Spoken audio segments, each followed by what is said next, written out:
Bienvenue dans notre mission évangélique. Bonjour, j'espère que vous allez bien. Nous aussi nous allons bien. Aujourd'hui nous allons parler sur la Christologie.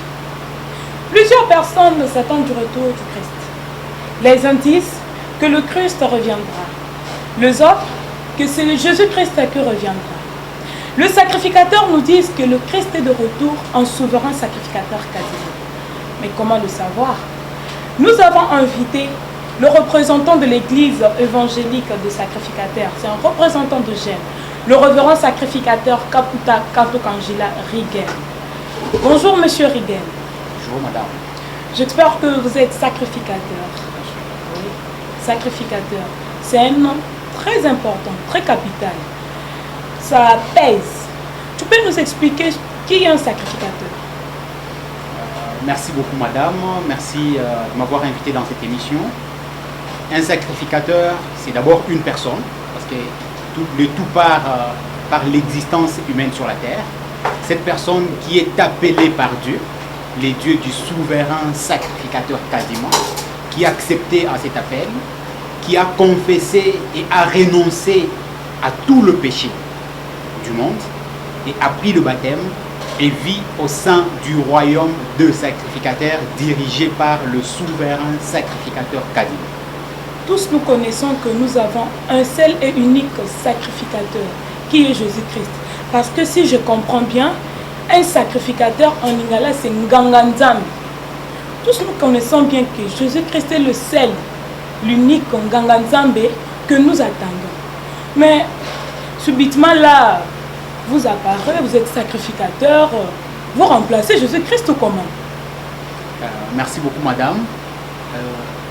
C'est parce que nous sommes dans des compréhensions parfois très populistes qu'on ne sait pas percer la quintessence de chacun de nous. Si on doit rentrer dans l'origine du mot sacrificateur, il faut savoir que Moïse était un sacrificateur, Aaron était d'ailleurs un souverain sacrificateur. Souverain sacrificateur, ça veut dire que c'est un sacrificateur, un oint de Dieu, placé au-dessus des autres sacrificateurs, qui a pour mission de diriger ce peuple selon la volonté de Dieu. Jésus était souverain sacrificateur, tout le monde le sait. C'est parce qu'il avait... Il s'est sacrifié même pour nous. Bien sûr. Il s'est sacrifié pour le monde, il est mort sur la croix.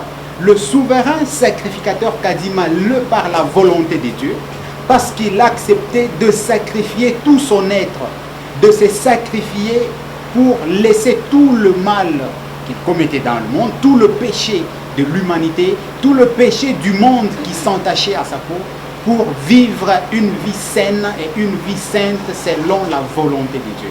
Voilà pourquoi il est sacrificateur.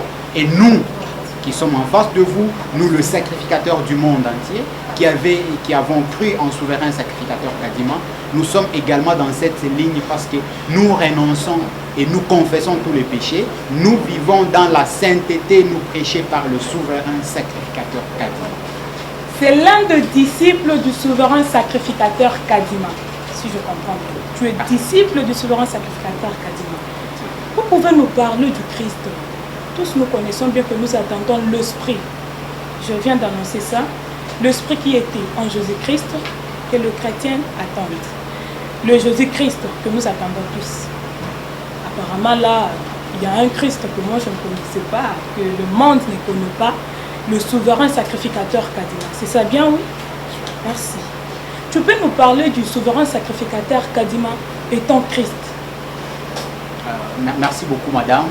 C'est parce que nous voulons amener notre environnement, nous voulons amener nos contemporains à une dimension de compréhension de choses de Dieu. Mon prophète me dit que tu ne peux rien comprendre si tu l'as appris. Moi, j'ai appris à connaître le Christ, aussi bien scientifiquement que théologiquement, que dans ma foi. Voilà pourquoi je suis à mesure de les défendre aujourd'hui. D'abord, le mot Christ, s'il faut que je revienne encore à me dire, signifie loin, signifie envoyé de Dieu, signifie fils de Dieu, signifie Messie, signifie Christ. Et tout cela veut nous parler du Fils unique de Dieu. Le Fils unique de Dieu n'est pas une personne humaine qui soit noire ou blanc, qu'il soit homme ou femme, mais il s'agit de l'esprit. Et cet esprit est entré dans le corps de l'enfant de Marie et de Joseph qui portait le nom de Jésus. C'est comme ça qu'on a attribué le nom ou l'attribut de Christ à Jésus et son nom est devenu Jésus-Christ. Mais il ne faut pas qu'on confonde les choses pour dire que le fils de Marie qui était jeune, qui avait parfois faim, qui avait sommeil, qui pouvait dormir, qui était jeune, qui était adolescent, qui avait le libido aussi comme nous tous, et qui pouvait, je ne sais pas, avoir de besoins humains, et le Christ. Non, le Christ, c'est le Verbe que Dieu a mis en Jésus de par sa naissance. C'est ça qui a fait de Jésus, Fils de Dieu, qui a fait de Jésus Christ. Et la Bible nous dit que ce Christ que nous avons vu en Jésus nous reviendra. Et quand il reviendra, j'aime beaucoup la Bible parce qu'elle est très tatillon par rapport à ce sujet. Elle dit que quand il reviendra, il portera le nouveau nom que personne, ça veut dire madame, toi et moi, ne sauront prononcer.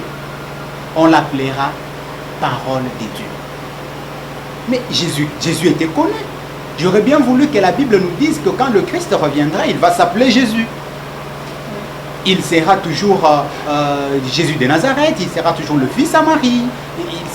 Mais pourquoi est-ce qu'on essaie de créer un mystère derrière ça? Non, on n'essaie pas de le créer, c'est parce que c'est vrai que le Christ qui reviendra, c'est cet esprit de Dieu, c'est cette parole de Dieu que nous allons découvrir, mais il ne sera pas forcément Jésus avec la peau blanche.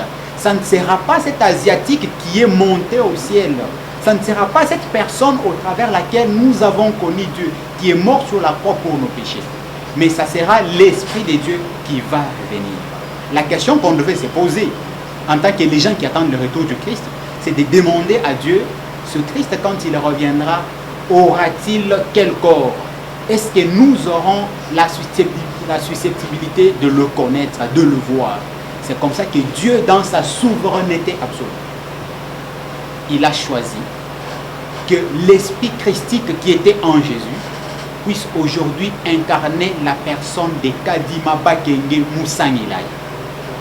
Et c'est cette personne aujourd'hui, cette personne humaine, qui a incarné dans la totalité l'esprit de Fils de Dieu, et par conséquent, il est le Christ, parce que c'est Dieu qui l'a voulu ainsi, ce n'est pas vous ni moi.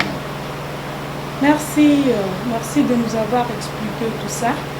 À la naissance de Jésus-Christ, nous avons remarqué la différence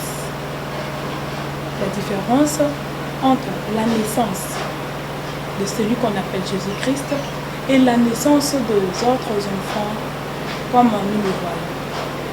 Comment essayer un peu de nous expliquer l'homme Kadima, qui est l'homme Kadima, et vous nous expliquez, vous nous donnez aussi la différence. Il est différent de Jésus-Christ. C'est pas s'il est différent de Jésus-Christ ou c'est le Kadima Jésus que les hommes parlent toujours ou comment, parce que nous les appelons, on a des Kadima Jésus.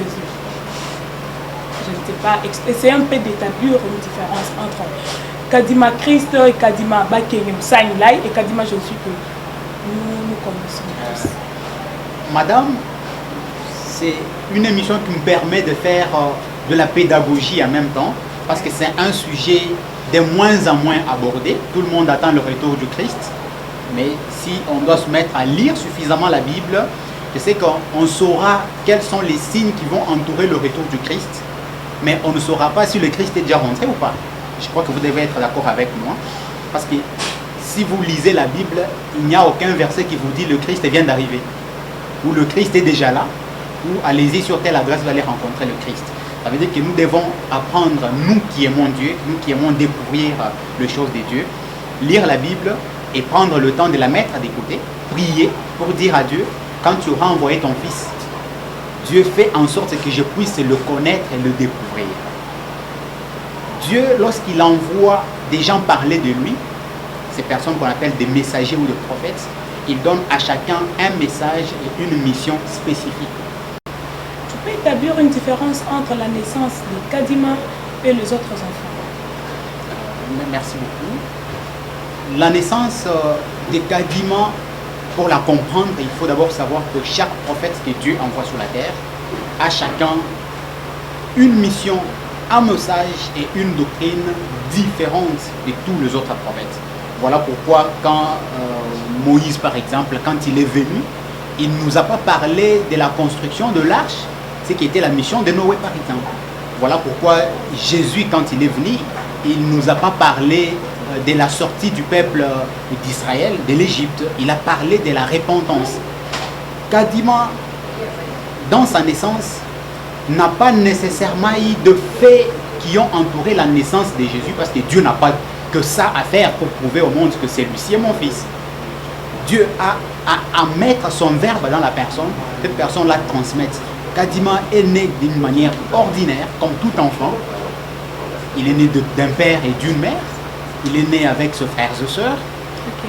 Mais cela ne réduit pas la Christologie, le verbe que Dieu a mis en lui et a fait de lui le Christ à la fin de temps. Merci. Mais la Bible nous dit, au retour du Christ, les morts vont ressusciter, il y aura l'enlèvement. Mais à ma grande surprise, le Christ que nous parlons aujourd'hui, il est mort. Comment nous expliquer un peu le mystère? Madame, l'enlèvement, d'abord vous savez que le récit de création ne s'est pas passé dans 7 jours, comme on nous le dit dans la Bible.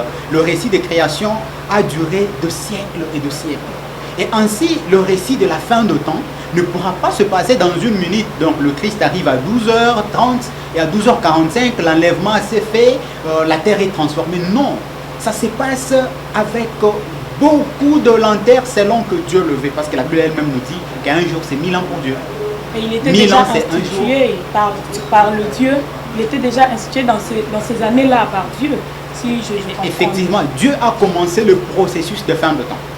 Il a envoyé son fils. Et l'enlèvement est déjà en train de se faire. L'enlèvement, ça veut dire quoi? Cessez de vivre sur cette planète de péché. Élevez-vous à la dimension de la sainteté. La loi qui nous régit aujourd'hui, nous sacrificateurs, les Bakwidi, c'est la loi de la sainteté. Moi qui suis en face de vous, je ne vis plus sur la terre. Je vis sur une planète de la sainteté et je suis en train de subir mon enlèvement. Donc si vous me rejoignez, vous vivrez également sur cette planète et tous nous serons enlevés. Je converse avec le mort, ils sont avec moi, je parle avec eux, ils sont dans cette émission, madame. Voici, on est à la fin de notre mission. Merci de nous avoir suivis et à bientôt. Merci.